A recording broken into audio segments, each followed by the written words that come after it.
but it's always good to see old friends. So welcome to Bethel, and I hope you come back and visit us often. So usually on Friday evenings, as part of the Friday night happenings, we have a sort of what we call a musical Shabbat service. And because when we usually have speakers for Friday nights, for Shabbat mornings, we usually dispense with the song leaders who we bring in from different parts of the country or even those who are local, and we want to give those speakers a little bit extra time to speak because that's why you're here. So in that case, what happens is you become the song leaders. So I become the audience. So I expect to hear you all singing. Why did I get silence when I said that? I expect to hear you all singing or singing along with me and really get into the spirit of Shabbat, the spirit of Kabbalat Shabbat, and just enjoy the service and enjoy bringing in Shabbat the Queen. So we'll get started on page 3 with Yedid Nefesh, the beginning of Kabbalat Shabbat, welcoming in Shabbat. We welcome Shabbat, not just like, hi, how you doing? We welcome Shabbat into our souls with the singing that is the preliminary davening, the preliminary prayers of Kabbalat Shabbat. Page 3, Yedid Nefesh. Yedid Nefesh, Afarach Haman, Mishoch Avdach, Eharitzonach, Yarutz Avdach, Kimo Hayal, Yishtachavel, Mul Hatarach, Yerav Lo Yedidutach, Minaho Fetzuf, Vecholtam, Adonai, Zivcha Alma Nafshi, Cholat Avadcha, Rithan Allah, Beharot La, Noam Zivach, As Titchazek, V'titrape, V'hayta La, Simchat Olam, V'tiyemun Arachamecha, V'chusanal, Mein Ahuvach, Ki Zekama Nisaf Lirot, B'tiferet Uzach, Anayli Chemdalibi, Chusana V'yal Titalam, Igalena Ufros Chaviv Alai, Et Sukat Shilomach, Ta'ir Eret Mikvodach, Nagila V'nismechavach, Maher Ahuv Kivamoed, V'chaneni Kimei Olam. On page 5, we continue with Psalm 95, L'chuna Rananam. Come, let us sing to Adonai, sing to come and welcome Shabbat. L'chuna Ranana, L'chuna Ranana, L'chuna Ranana, Adonai. L'chuna Ranana, L'chuna Ranana, L'chuna Ranana, Adonai. Naria, Naria, L'tzur Yishenu, Nikad Mafanav B'toda. Naria, Naria, L'tzur Yishenu, Nikad Mafanav B'zmirot, Naria, Lo. Arba'im Shana Kud Bedor V'Amaram Toy Levav Heim, V'heim Lo Yadu Drachai, Asher Nishbati V'Api, Im Yevaun Amenu Chati. Now continue on page 57 with Shalom Aleichem.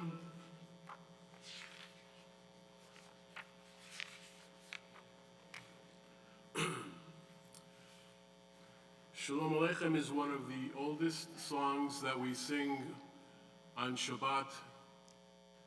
It was composed in Sfat, in Israel, in the late 16th century, and it represents the angels who accompany us throughout Shabbat, especially those when in services, when we're here at Kabbalat Shabbat in services, the angels accompany us to our homes, make sure we get there safely, and then are with us throughout Shabbat. Page 57. Shalom Aleichem, Malachei HaSharet, Malachei Elyon, Mi Melech Malchei HaMlachim, HaKadosh Baruch Hu. Boachem l'shalom, Malachei HaShalom, Malachei Elyon. Mi Melech Malchei HaMlachim, HaKadosh Baruch Hu. Barchuni l'shalom, Malachei HaShalom, Malachei Elyon. Mi Melech Malchei HaMlachim, HaKadosh Baruch Hu. Tzeichem l'shalom, Malachei HaShalom, Malachei Elyon. Mi Melech Malchei HaMlachim, HaKadosh Baruch Hu. You could do better than that. So we're going to continue with Lecha Dodi on page 13. Please join in. This is where we truly welcome in the Shabbat Queen. We'll do the first two paragraphs and then the last two, the bottom one on page 14 and then the top of page 15. Little traditional song.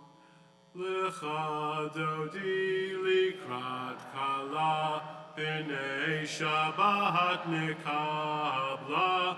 Lecha Dodi likrat kala, B'nei Shabbat nekabla. Shamor v'zachor b'dibur echad, Ishmi'anu el hamyuchad. Adonai echad u'shmo echad, l'shem u'tiferet v'lit chila. Lecha Dodi likrat kala, B'nei Shabbat nekabla. Likrat Shabbat lechu v'nelcha, ki mikor habracha, merosh mikerem nesucha. Sof Maaseh Machshava Tirila. Lecha Dodi likrat kala, B'nei Shabbat nekabela. Bottom of 14. Yamin u'smol tifrotzi, V'et Adonai taritzi, Al Yarish ben partzi, V'nismecha v'nagila. Lecha Dodi likrat kala, B'nei Shabbat nekabela. Please rise. Boi v'shalom ateret bala, Gam b'simcha uv'tzahala, Tochem unei am segula. Boi chala, Lecha Dodi likrat kala, B'nei Shabbat nekabla. Please remain standing as we turn to page 22 for Baruch, as we now bring in the Mariv service. Baruch et Adonai HaMevarach. Baruch Adonai HaMevarach.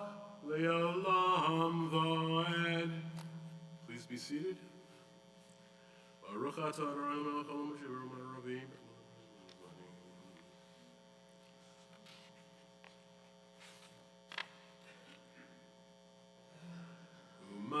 yom u'mevi laila, ma'avdil ben yom u'vein laila, Adonai tzvot shemaho, El chai v'chayam, tamid yimloch aleinu li'olam va'ed, Baruch atah Adonai, Amariv Aravim. We turn to page 23 for Ahavat Olam. Ahavat Olam meaning with everlasting love.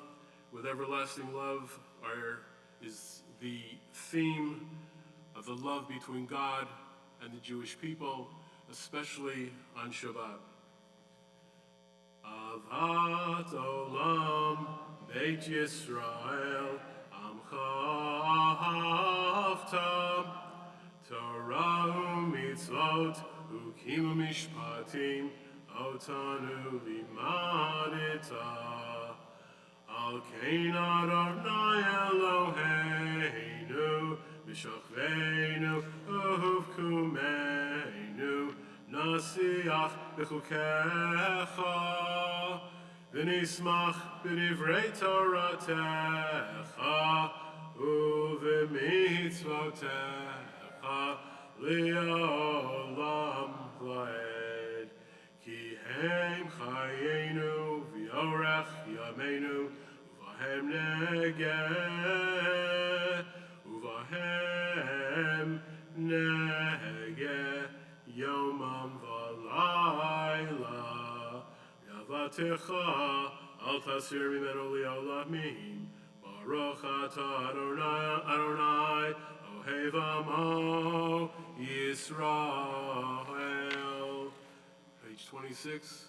Shema Yisrael, Adonai Eloheinu, Adonai Echad.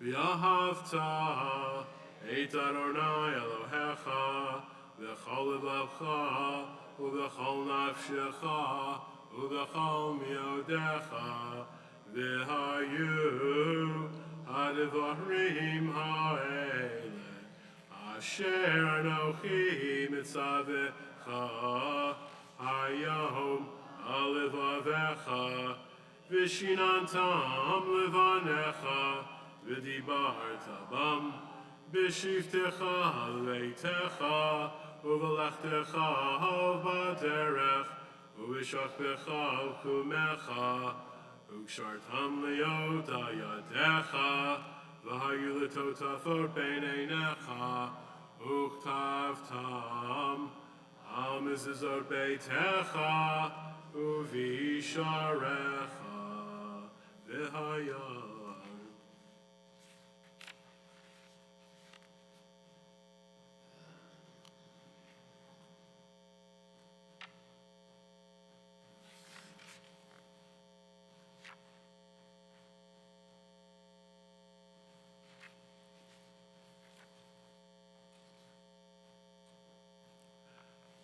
Leman yirbu yemechem v'imei v'nechem adama, asher nishbar onai lavotechem, latet lahem kimei hashamayim al haaretz. Vayomer Adonai al Moshe lemor, daber el b'nei Yisrael v'yamarta aleihem, v'yasu lahem tzitzit, al kanfei bigdehem l'doratam, v'natnu al tzitzit, hakanaf p'til techelet, v'hayah lachem l'tzitzit, uritem oto, u'schartem ekol mitzvot Adonai, v'yasitem otam, v'lo taturu, acharei levavchem, v'acharei einechem, asher atem zonim achareichem, leman tizkiruhu, v'yasitem ekol mitzvotai, v'yitem kiroshim le'eloheichem, ani Adonai Eloheichem, asher hotzeiti etchem me'eretz Mitzrayim, liot lachem le'elohim ani Adonai Elohechem emet Adonai Elohechem emet. Just an interesting thing about this paragraph that we just sang. If you look 3 lines from the top where it says Laman tizkuru v'asitem et kol mitzotai, over on the other side the translation is in order that you will remember. Lizkor is zachor, Yizkor is the word in Hebrew for remember. But there is a rabbi from the 1600s by the name of Ovadia Bar Tanura. Anybody familiar with that name? Wine. All right, he happened to have been a vintner, and Bar Tanura now is a kosher wine. I wonder where they got that from. They got it from Rabbi Ovadia. Actually, it's Ovadia Me Bar Tanura. That was the town in Italy that he was from. And he wrote not only a translation of the Mishnah, but an explanation of the Mishnah, which is widely used today. And he said that when you come to this word Laman Tizkuru, that the Zion, the Z sound, or for those of you from Canada, the Z sound, it should be really specially enunciated, Laman Tizkuru, because if you're reading it too fast, it comes out Laman Tishkuru. Being a vintner, he would know that. Lishkor means to get drunk, so he said that you should really enunciate the Zion and go Tizkuru instead of Tishkuru. So this way, no one thinks that you're talking about getting drunk while you're wearing your tzitzit. We'll continue on page 31 with Hashkivenu. We'll read Hashkivenu together in the English, the first paragraph on page 31. Please join me. Cause us, eternal our God, to lie down for well-being, and help us arise, our ruler to life. Spread over us the shelter of your well-being, and fix in us good counsel in your presence. Save us for the sake of your name, and shield us. The reason for this paragraph is that people were afraid of the dark. They were afraid that they would go to sleep and not wake up. So they're asking God to please help them, to take care of them, to protect them, and watch over them during the night while they're sleeping, and to help them rise in the morning. Page 32 with Vishamru. Vishamru v'nei Yisrael et ha-Shabbat asot et ha-Shabbat lidorotam berit olam. Vishamru v'nei Yisrael et ha-Shabbat lasot et ha-Shabbat lidorotam berit olam. Beini uvein b'nei Yisrael oti li'olam, oti li'olam, oti li'olam. Vishamru b'nei Yisrael et ha-Shabbat asot et ha-Shabbat lidorotam berit olam. Ki sheshet yamim asa Adonai et hashamayim v'et haaretz. Vishamru b'nei Yisrael et ha-Shabbat lasot et ha-Shabbat lidorotam berit olam. Uvayom hashvi shavat vayinafash, shavat vayinafash, shavat vayinafash. Vishamru b'nei Yisrael et ha-Shabbat lasot et ha-Shabbat lidorotam berit olam. Please rise for Chatzi Kaddish, page 33. Yitkara v'yikara shmei rabba, v'yam mari brachi rutei v'yam lich malchutei, v'chayechanu yamechanu v'chayerecho be'Yisrael, v'agalav izman kari v'yimeru, Amen. Yehi shmei rabba mevarach, v'yalam v'yamei amaya, yitbarach, yitbarach v'yishtabach v'yipar v'yitramam v'yinasei, v'yitadar v'yitla v'yitala shemei rekudesha, Richu, Le'ela Michal Birchata V'Shirata, Tishvachata V'Nachamata, Damiram Yama V'Imru. Amen. We continue silently on page 35 with the Amira. You can use the words of the Sidur, or if you have your own thoughts on the week past, on the week that's coming, please interject with that. Page 35.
Oseh shalom bimromav, uyaseh shalom aleinu, v'al kol Yisrael, v'imru, amen.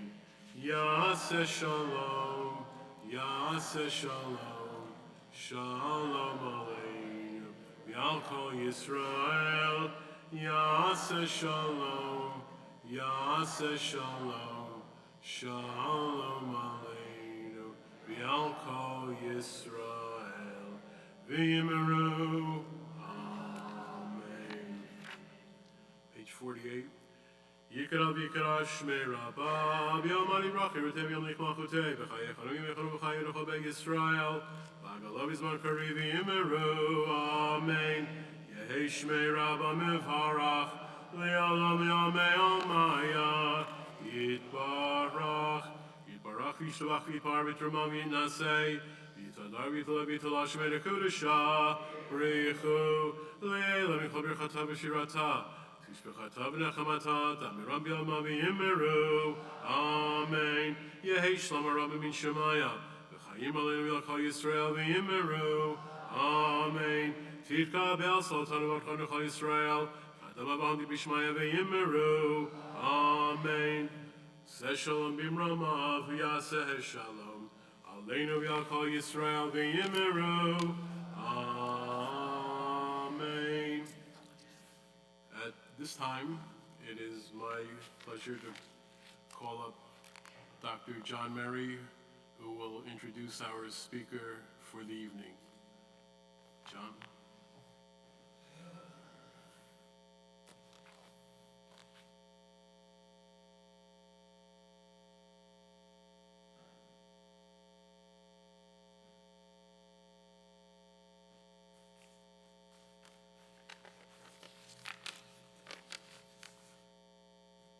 Shabbat Shalom. It's my pleasure to welcome back to Temple Bethel Professor and Mrs. Stephen Burke. Professor Burke grew up in the heartland of American Jewry, Brooklyn, New York. He received his education at the University of Pennsylvania and Columbia University. He began his career at Union College, Schenectady, New York, my alma mater, in 1967, and is currently the longest-serving active member of the faculty. During this time, he was professor of East European and Russian history and is today the Henry and Sally Schaefer Professor of Holocaust and Jewish Studies at Union College. I graduated Union College 6 years before Professor Burke's arrival. At that time, there was no East European history, no Jewish studies, and the Holocaust was a topic that was never, ever mentioned. Today, Professor Burke's course on the Holocaust is the most popular class on campus.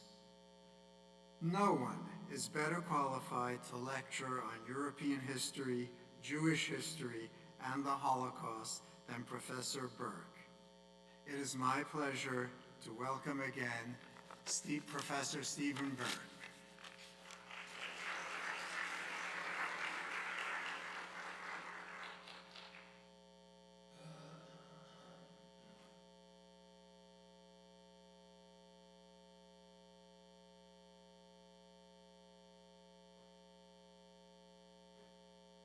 Shabbat Shalom.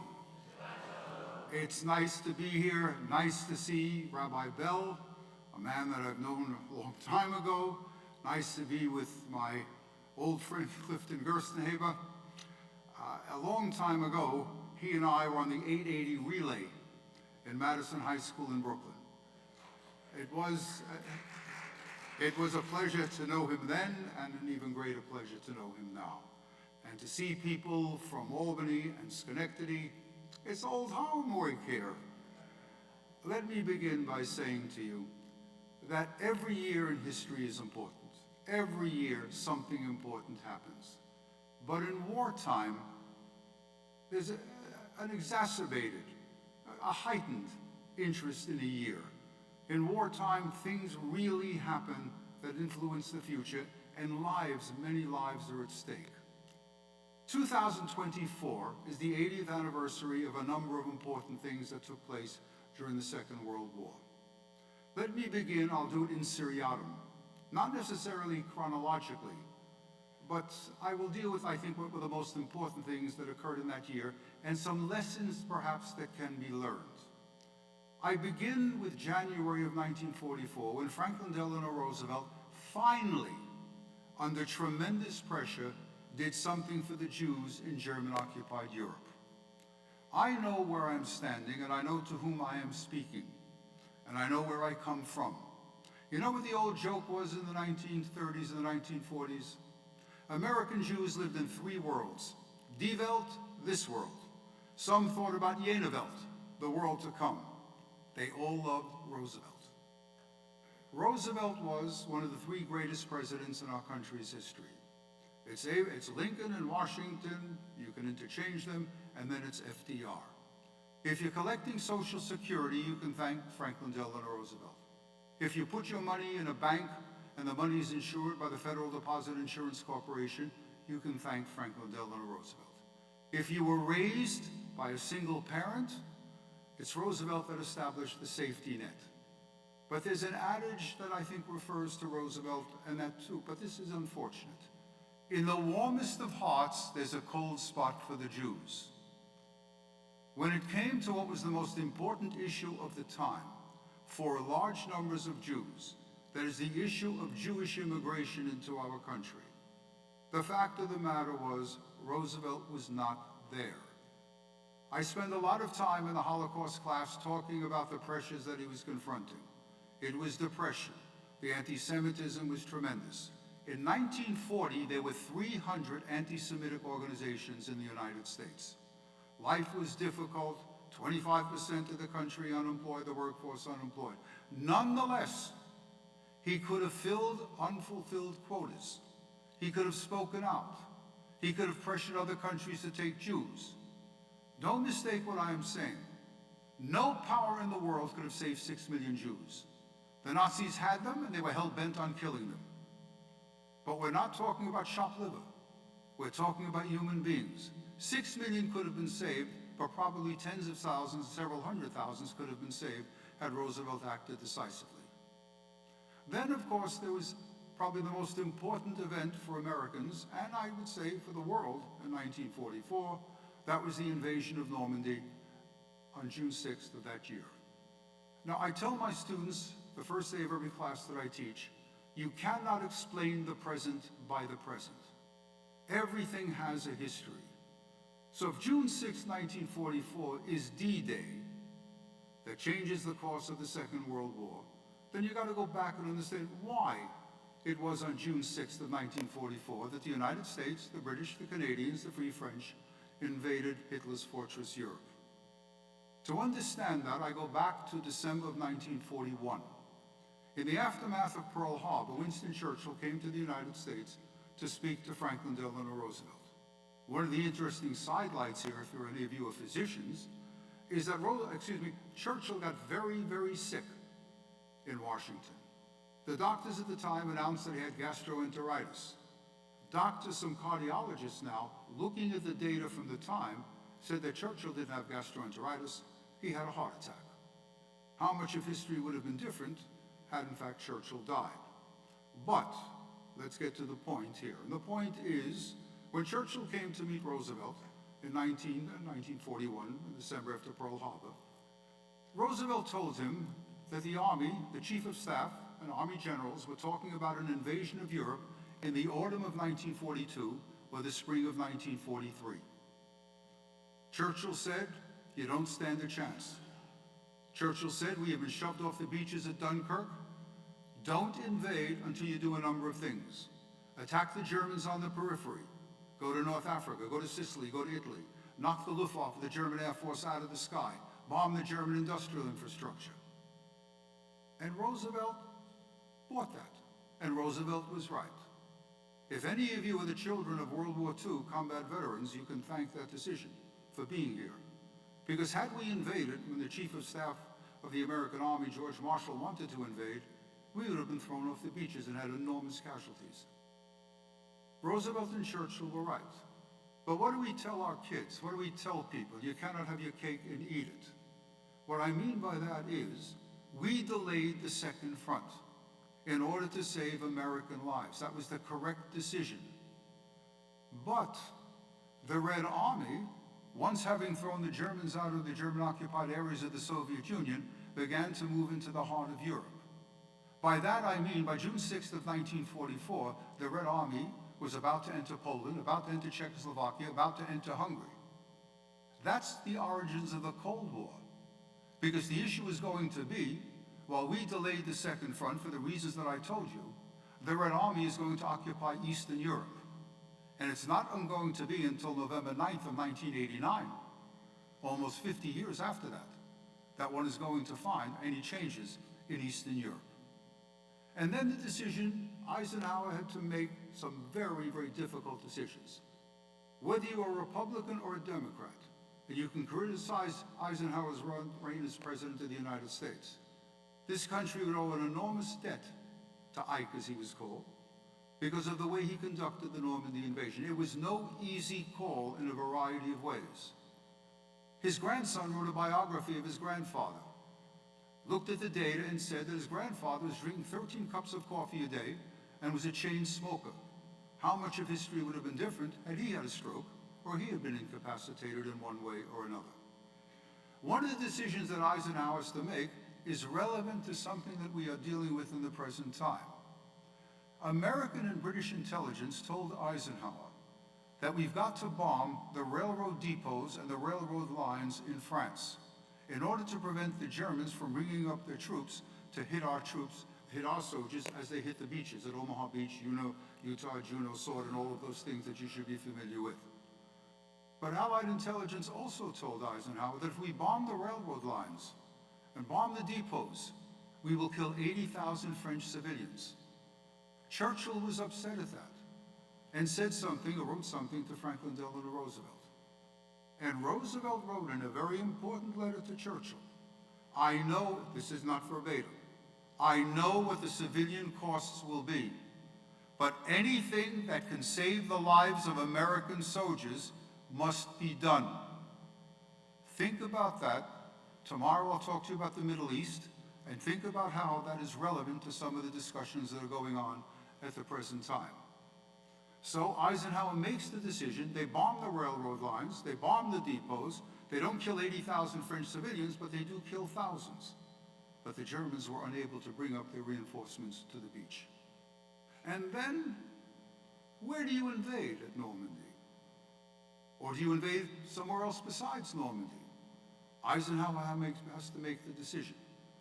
An American, let us say, not duplicity. Duplicity is a loaded word. It has a bad connotation. How do we deceive the Germans? And we deceive them in a very, very effective way. The only American general that the Germans respected, the only one, was General Patton. An SOB if there ever was one, probably an anti-Semite, but a very good general. But Patton had done a terrible thing, at least in the eyes of Eisenhower and the American press. He was a tough guy, Patton. And when he visited a hospital in Sicily and went to visit the soldiers who had been wounded, he saw a soldier, and he would do this twice actually, in another hospital. He saw a soldier that wasn't bandaged, saw a soldier that wasn't wounded in any way. Why are you here, soldier? Patton asked. And the soldier said, General Patton, I couldn't take it anymore. And Patton slapped him across the face. He was a malingerer in the eyes of Patton. The American press got hold of that, and Eisenhower was furious. He would not allow Patton to participate in the invasion on June 6th of 1944. But he had something else for Patton. Here's where American, not duplicity, but American chicanery plays a role here. Patton was given a dummy army in the central part of England. The tanks were made out of cardboard. They made all sorts of things on the radio. The Germans believed that Patton was going to lead the attack on Hitler's fortress Europe. And Patton was in central England. That means they weren't going to invade at Normandy. We really deceived the Germans. We fooled them. From the German side, the issue was, here's the military adage, he who defends everywhere defends nowhere. The Germans got a problem. Where are the Allies going to invade? The Germans don't know. They're fooled by, again, that dummy army, that dummy Third Army that Patton is administering in central England. But they've got Rommel, the Desert Fox.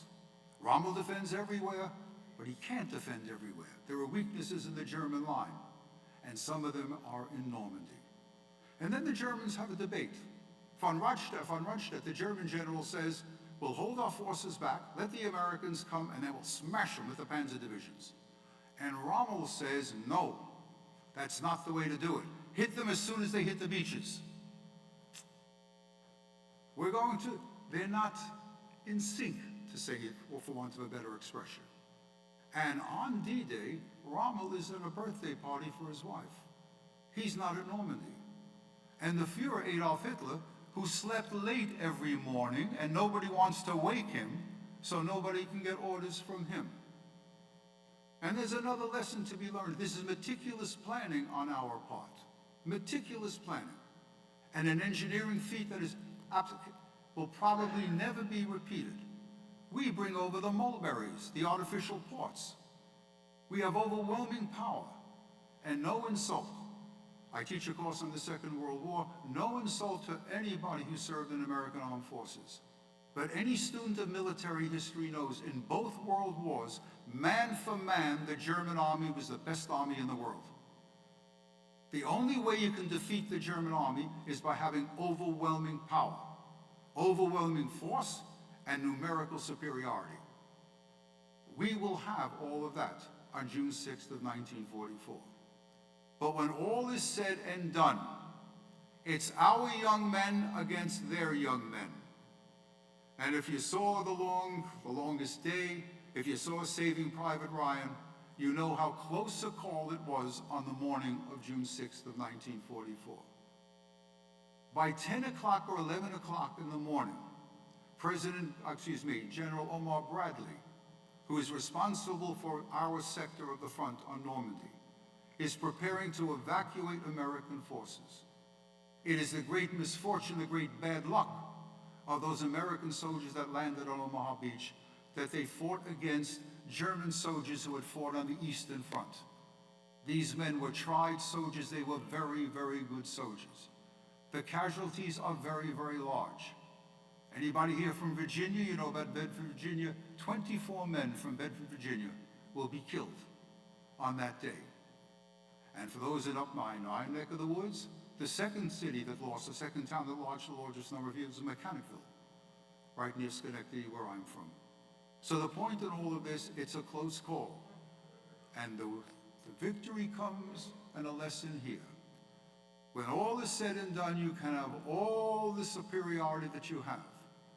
But if you don't have luck and you don't have brave men, men who will charge up into that fire, you're not going to win. I speak to the students all the time. I speak to the kids in elementary school. I've got them in middle school and the high school about the war. And I tell them how much we have cheapened the words hero, heroism, and heroine. We say a great athlete is a hero. That's nonsense. We say a great entertainer is a hero. That's nonsense too. They are good at what they do and they deserve everything they get, but they're not heroes. You know who a hero is? Yogi Berra, the great baseball player, was there on Omaha Beach at D-Day. He drove one of the Higgins boats, that is, and a bullet scratched his neck. How much of Yankee history would have been different? You know what it is? When he says, or the sergeant in that Higgins boat says to the soldiers on that boat, 30 seconds and the ramp goes down, and you charge into that fire. That's what heroism is all about. 4,400 men were lost within 6 hours. 2,500 of those 4,400 were American soldiers. That's the battle that establishes us in Hitler's Fortress Europe. We are also very much blessed, and I use that term not reservedly, by the fact that the Red Army was coming from the east. I'm going to give you some figures. Don't take them the wrong way. I am no apologist for Putin and no apologist for the Soviet Union. But fair is fair and true is true, and they have to be mentioned. The Germans lost 5 million soldiers in the Second World War.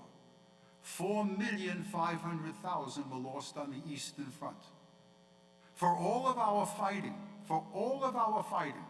North Africa, Sicily, Italy, Normandy, the Battle of the Hurtgen Forest, the Battle of the Rhineland, for all of that, we only accounted for 500,000 German soldiers. The Red Army bore the burden of the war. That's important for what's going to happen much later in the American reaction at Yalta and beyond Yalta.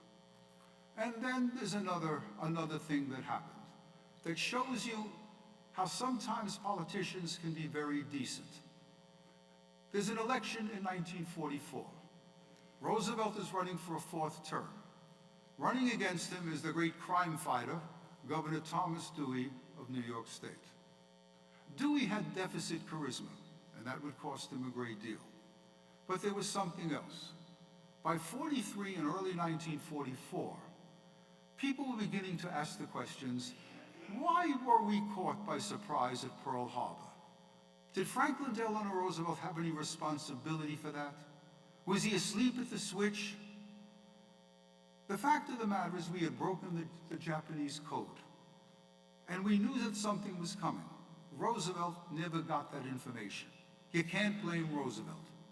But people were saying things, and Dewey was being told by his advisors, you can get the congressional investigation, reveal what happened. But General Marshall, the Chief of Staff of the American Army, said to Dewey in a private conversation, don't reveal anything. Because if you speak about that, how we broke the Japanese code, you're going to hurt us. You're going to damage American soldiers. The Japanese never changed the codes. They never changed their codes. The Germans were constantly changing the codes. The Japanese never did.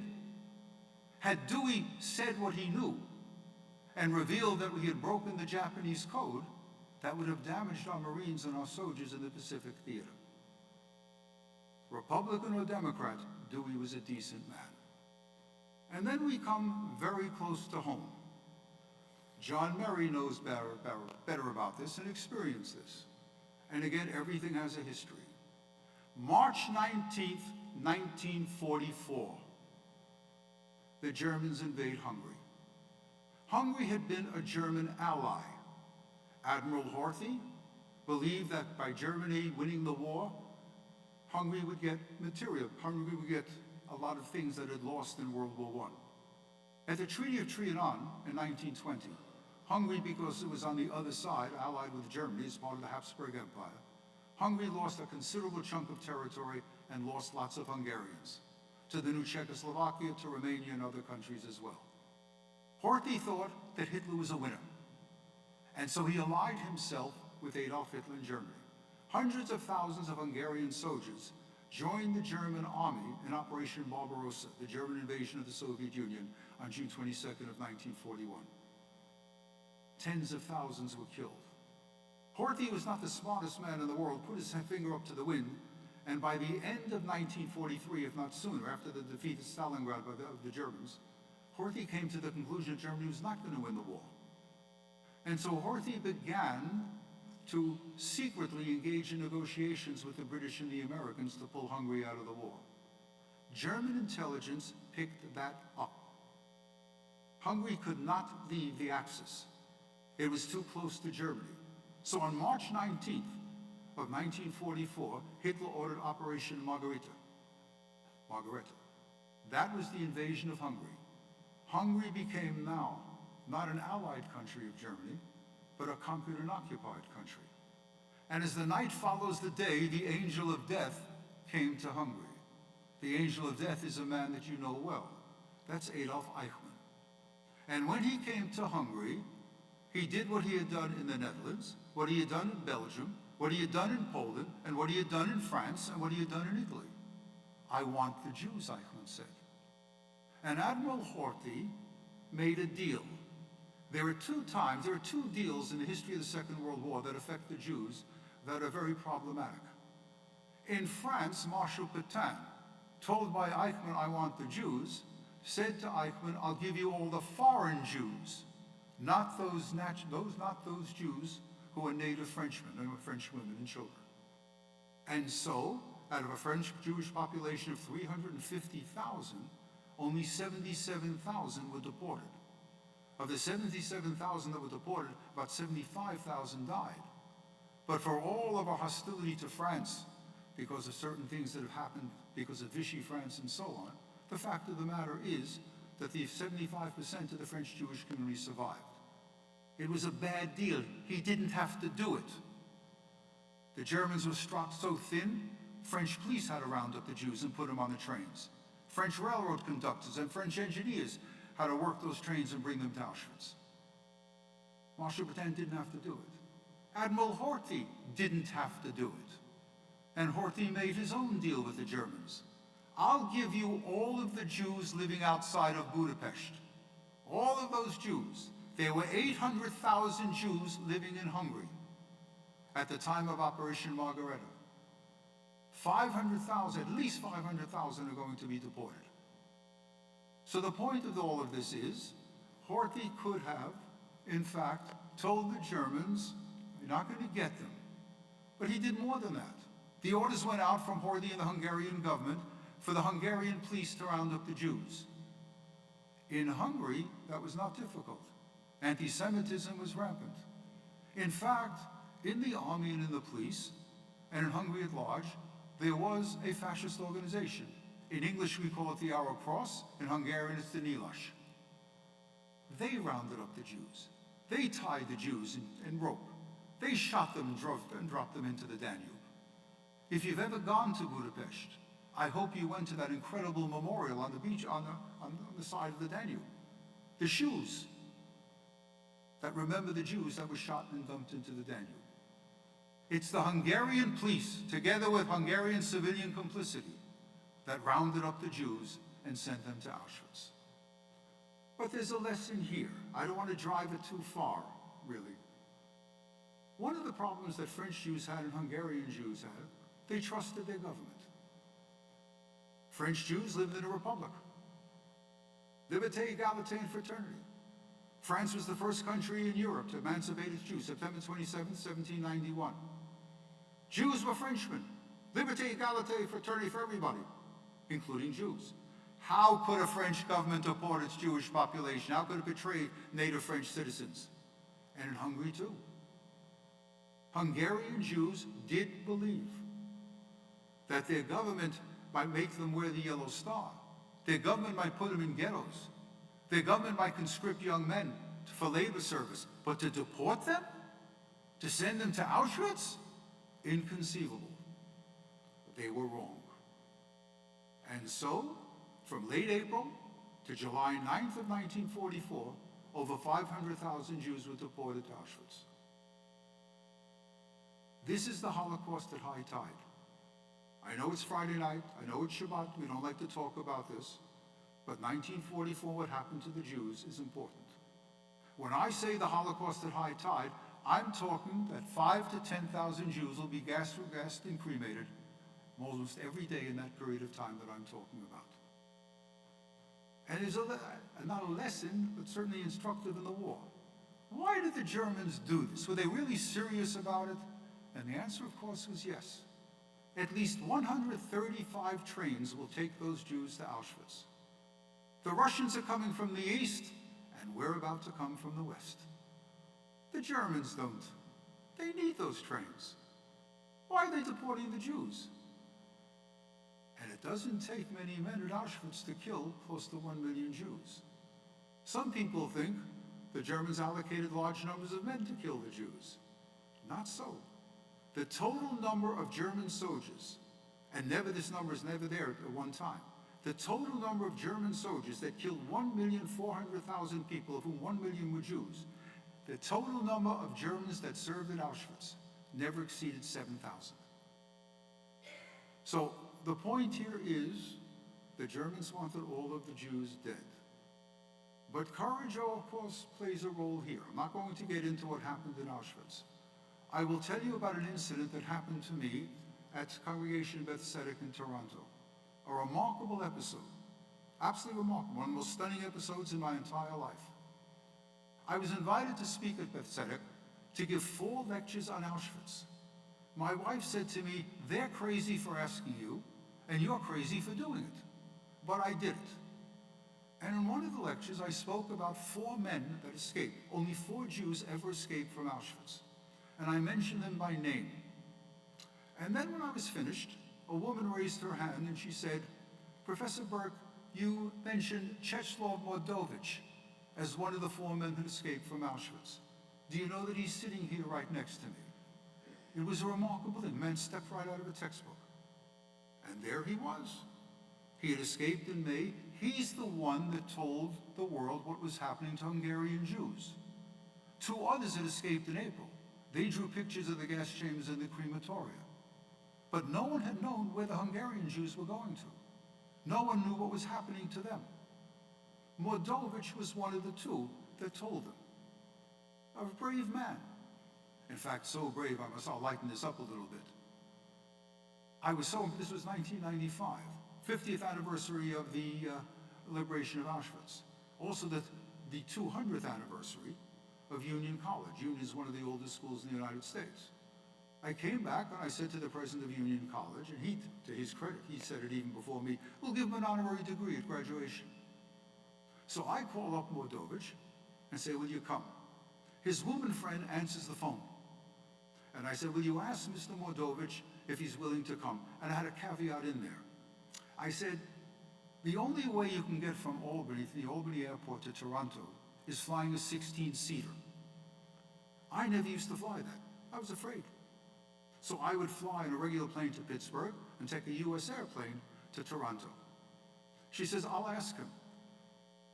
She asks him. He was a very gentle and a modest man, so this is not coming out the right way. He said, after I escaped from Auschwitz, I was never afraid of anything else in my life. So this is a man, again, great bravery, great skill. He was captured again and was taken back to Auschwitz, knowing what happened to people in Auschwitz, what happened if they were caught after they escaped. He went into the bathroom on the train taking him back and chewed off his tattoo. A remarkable thing. Lucky for him, he didn't go to the main camps in Auschwitz. He went to a satellite camp. And by that time, the end of 1944, the underground was strong and they sheltered him. So he survived the war. But fate can be very cruel. This man who had survived all sorts of things, saw his entire family destroyed, was walking on the street in Toronto. A car jumped the curb, nailed him up against the wall, and killed him. He was a good man and a good friend. And then the last thing, in 1944. It's December 16th, 1944. Hubris, arrogance, overweening pride. They're never good. Never good in a personal life, never good in our collective lives. There's victory fever in London. Victory fever. The Germans are on the run. The Germans are surrendering. A man that I knew who landed there when he was 18 years old tells me, I wrote my father, I said in Brooklyn, hey Pop, I'm gonna be home by Christmas. The war is almost over. Tell Mom not to worry. On December 20th, he's in the Bulge. The Germans have overrun his position. It was very bad. Thousands of American soldiers were killed, and thousands more were taken prisoner. German newsreels were filled with the pictures of American soldiers taken prisoner. It's the greatest mass defeat of the United States in the Second World War. It's a tragedy. Why do I go into all of this? One, it's the 80th anniversary. And I must tell you, it was a very bad time. The draft call for December 1944 was 500,000 men. That's on a population base of a little shade over 130 million people. We were strapped for manpower. The country was getting tired of the war. The casualties were mounting. Even as a child, I can remember walking through the streets of Brooklyn and seeing in the apartment houses the yellow star. Not the yellow star that the Jews had to wear. That was the gold star. The gold star was given to American mothers who had lost their sons in the Second World War. The casualties, it was a bad time. And if you were Jewish, it was an especially bad time, especially if you had relatives in Eastern Europe. Why do I say all of this to you? This is a bad time that you and I are going through. It really is. You and I have lived through the golden age of American Jewry. It was never as good as it was in the post-Second World War period. Even Hollywood had discovered anti-Semitism.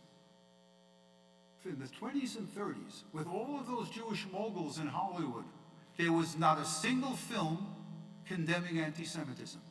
They condemned the Nazis, they condemned Mussolini, Charlie Chaplin made fun of Adolf Hitler, but nothing in the 20s and 30s talked about anti-Semitism. But in 1940, the period right after the war, things are going to change. When Life magazine and other magazines publish the pictures of Dachau and Auschwitz, people understand what anti-Semitism has led to. And Hollywood too discovered it. I'm sure many of you saw the film Gentleman's Agreement. Hollywood now says that anti-Semitism is anti-American. And there was another film which shows the limits of Hollywood. That's the film, had Gentleman's Agreement not been made, this would have been the great anti-Semitic film. That's a film with another fine actor. Gentleman's Agreement has Gregory Peck. Crossfire has Robert Young. But it shows you the limits of Hollywood. In that film, Crossfire, takes place in San Francisco in the summer of 1945. A group of demobilized Marines come into a bar and they see a civilian. Somehow they find out he's Jewish and they begin to taunt him. They say, while we were getting our bullions shot off in Iwo Jima and Okinawa, what were you doing? Making out with our women and girls? You sat out the war, you Jews. You sat out the war. It's not true, of course. The fact of the matter, he never got a chance to say anything, but he had been wounded on Iwo Jima. Well, they take him out and they kill him. And Robert Young comes in as the detective.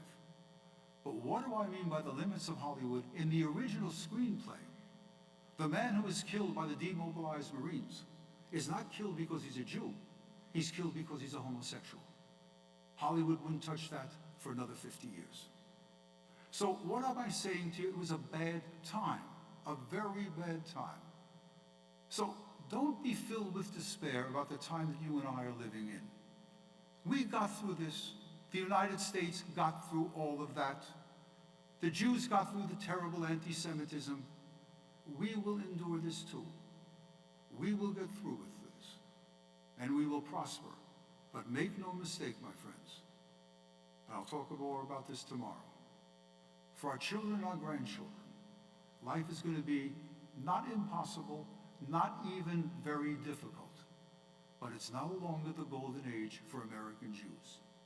I can tell you personally, being on an American university campus, it's a different world from the time that you and I went to school.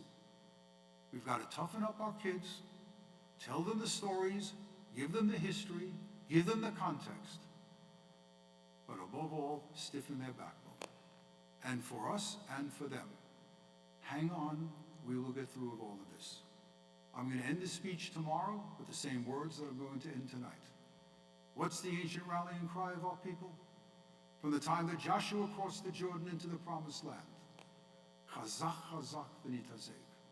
Be strong, and let us strengthen ourselves, be it in Israel or here, for some very difficult times to come. We will persevere, and we shall win. Shabbat shalom.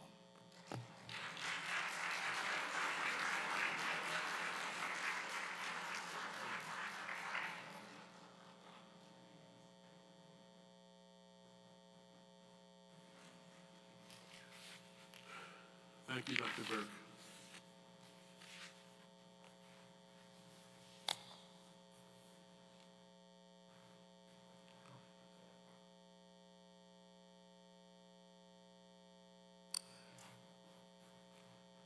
We'll continue tonight's service on page 50 with Aleinu. Please rise.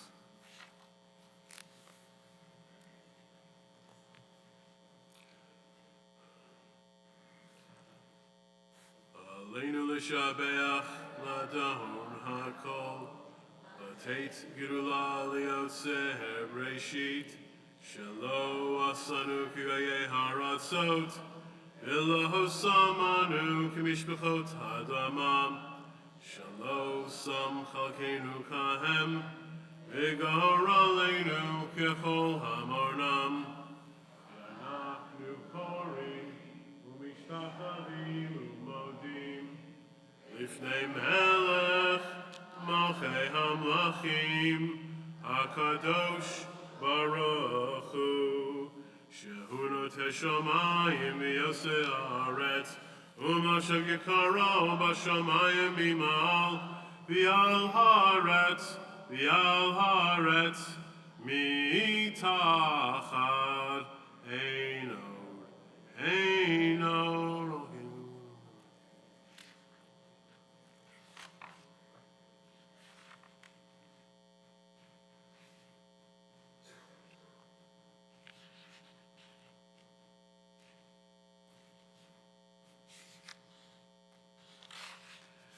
V'nemar v'haya Adonai l'melech al kol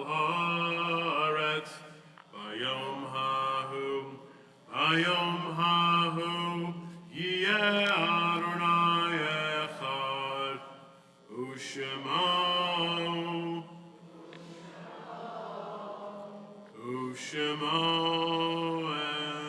Echad Ushemo. Please be seated except for those who are saying Mourner's Kaddish, who have Yortzeit, those who would like to remember the innocent people in Israel who have been killed since October 7th. This week, in our congregation, we remember the following members and family. Meir Ben Amos, father of Daniel Ben Amos, Sidney Granoff, brother of Leonard Granoff, Morris Krentz, grandfather of Ellen Inette, David Shore, father of Shelley Gerson, Arthur Schoen, husband of Jean Schoen, Bernard Leverant, uncle of Stephen Guttenplan, Sarah Solman, sister of Michael Nikowitz, Leonard Bloxberg, uncle of Frida London, Shimon Halevi, great-grandfather of Ivy Fask, Sidney Bloxberg, uncle of Frida London, Louise Brimfield, sister of Jill Weiss, Robert Kaplan, cousin of Stephen Yekis, Samuel Liftman, father of Daniel Liftman, Jack Adler, father of Stacy Adler, Sarah Singer, grandmother of Laura Ballas, Yetta Zablonsky, loved one of Stuart Greenberg, David Dwares, father of Donald Dwares, Henry Yekis, grandfather of Stephen Yekis, Mildred Gross, aunt of Vera Kamenister. May their memories be for a blessing. Mourner's Kaddish, page 53. Yitgadal v'yitkadash shmei Rabbah, v'yalma divrach yirutei v'yamlich malchutei, v'yomechon uv'chayei d'chol Beit Yisrael, ba'agala v'zman kari v'yimru amen. Yehei shmei Rabbah mevarach li'olam u'mei amayam, yitbarach v'yishtabach v'yitpa'ar v'yitramam v'yitnaseh. V'yitadar, v'yitaleh, v'yitalal, shmei dekudesha richu. Le'elam min kol birchata v'shirata, tushbechata v'nechamata, da'amiran bi'alma v'yimru amen. Yehei shlama rabba min shmaya, v'chayim aleinu v'al kol Yisrael v'yimru amen. Oseh shalom b'imramav, v'yaseh shalom aleinu v'al kol Yisrael v'yimru amen. At this time, I'd like to call up the president of Temple Bethel, Dr. Moshe Adler, for some announcements. Shabbat Shalom. Welcome, members, guests.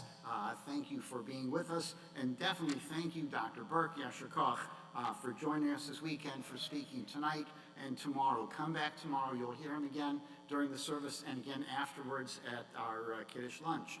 I also want to welcome, if you weren't here last week, Matthew Halpern is our new executive director, which will now free up Rabbi Bell to be just a rabbi and not executive director also. So Matthew, wave, say hi. If you haven't met him yet, he'll be at the Oneg afterwards. Say hello, chat with him. But he is now our executive director, will be managing our office. Tomorrow morning, 9:30 a.m. here in the sanctuary and streaming, we'll have Kiddush lunch after services, sponsored by Doctors John and Daisy Mary in honor of Dr. Burke speaking to us. And on Sunday morning, 9 o'clock, in person in the Eckes Chapel and on Zoom, we'll have our usual Sunday morning minyan. We'll have breakfast afterwards. We are hosting the Florida region of the Federation of Jewish Men's Clubs for a regional breakfast and training session on Sunday morning. So after breakfast, we will continue meeting, and any of you who are members of Men's Club who are interested, who would like to attend, let me know, or let Saul know. We'd love to have you there. We are restarting an old tradition at Bethel, having speakers on Sunday morning after Minyan. It's called Up Close and Personal. We have congregants telling us about their lives, their jobs, accomplishments. You get a nice breakfast too. It's free. You don't need to RSVP. If you have something interesting to share, please talk to Alyssa. She'll get you on the schedule. And please come and enjoy listening to your fellow congregants. We also restarted morning meeting on Thursdays. Please come. We could use a few more people. And once we get some people there, we're going to have breakfast and we'll have a walk afterwards too, so get a little exercise. The Krasnow's classes are back on Tuesdays and Thursdays. Rabbi Allen's class every Friday at noon. We have Hebrew classes. We have Spanish class now too. And Friday night happening every Friday night. Next week is Rick Recht. If you've never heard him, he is wonderful. He is, as Rabbi said, the guru of song leaders. He runs a song leader boot camp, which is a nationwide thing. It's always runs a very exciting service. So next week, and again, as I've said before, if you want to come to dinner, please reserve by Wednesday at noon. After that, the price goes up. So if you call afternoon or call on Thursday and want to reserve, yes, we'll get you in, but the price goes up. So don't complain, we warned you. Men's Club and Women's League having a paid-up members dinner Wednesday the 21st. This is for paid-up members of Men's Club and paid-up members of Women's League. If you haven't paid yet, it's still time, and we would love to have you there. Please RSVP. The details are in the bulletin and emails. Sunday the 25th, we're showing Funny Girl at noon. Saturday, March 2nd, we are having the first annual karaoke sing-off. The young professionals versus the old folks. We'll have Dala, light dinner, and we'll sing. So it should be a lot of fun. Rabbi Cantor Sam Cohen and Jesse Wald are coming to be our judges. We'll have a great time. March 10th, Sunday, the Women's League is having a Torah Fund brunch honoring the memory of Rabbi Barbara Steinberg. March 24th is Purim. That evening we will have Motown night. We'll sing and dance the night away. We have a band coming, Melody Lane. We'll have a great time, so put that on your calendars also, and we look forward to seeing you. Also, one thing we added recently on March 1st, Friday night, is Shabbat Across America. This is a national event. This is apparently the 28th annual one, but it's the first time we've heard about it, so we are doing Shabbat Across America on March 1st. Rabbi Cantor Sam Cohen will be here to lead us in a musical service. So please join us. Please pick up a bulletin. There's way too many things to remember. Take it home, take your calendar out, write down things you want to come to, and we look forward to seeing you here lots and lots of times in the next few weeks. Shabbat Shalom.